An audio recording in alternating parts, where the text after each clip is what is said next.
खडसेंनी भाजप आमदार प्रवीण दरेकर यांना शिवसेनेमध्ये येण्याची ऑफर उद्धव ठाकरेंनी दिली आहे। यावर दरेकरांनीही मिश्किल उत्तर दिलं। आपण सर्वच पुन्हा एकत्र येऊ असं दरेकर म्हणाले।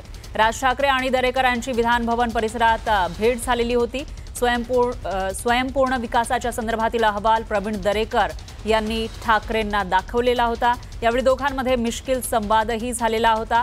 उद्धव ठाकरे आणि प्रवीण दरेकर यांची ही भेट, त्यावेळेला उद्धव ठाकरेंनी थेट ऑफर दिली प्रवीण दरेकरांना आणि प्रवीण दरेकर यांनी मिश्किल उत्तर दिलं।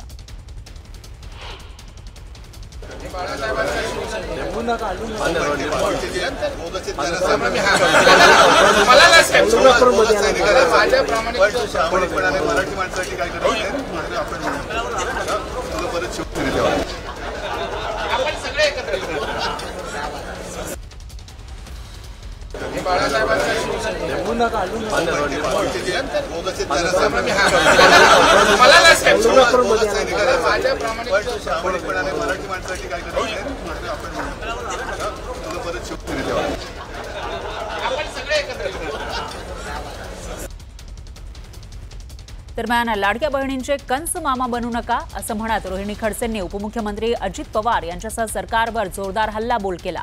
महाराष्ट्रातील 50 वर्षांपासून वाईन शॉपच्या परवान्यांवर असलेली स्थगिती उठवली जाण्याची शक्यता आहे। राज्याचा महसूल वाढवण्यासाठी राज्य सरकारकडून नव्यानं 328 नवे मद्य विक्री परवाने दिले जाणार आहेत।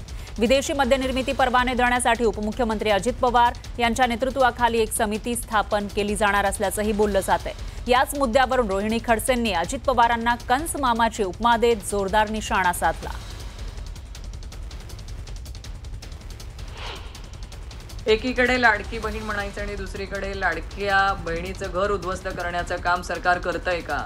328 नवीन मद्य विक्रीचे परवाने देण्याचा प्रयत्न सरकारच्या माध्यमातून होतोय। जसं कंसाने देवकी मातेचं संपूर्ण घर उद्ध्वस्त केलं होतं, त्याच्या मुलाबाळांची हत्या केली होती, तसंच काहीतरी सरकार कंसाची भूमिका निभावतंय का? तुमच्या दारूमधून तुम्हाला मिळणारा पैसा, तुम्हाला मिळणारं उत्पन्न एवढंच तुम्ही बघत असाल तर तुम्हाला महाराष्ट्रातल्या माता भगिनींना लाडकी बहीण म्हणायचा अधिकार नाही।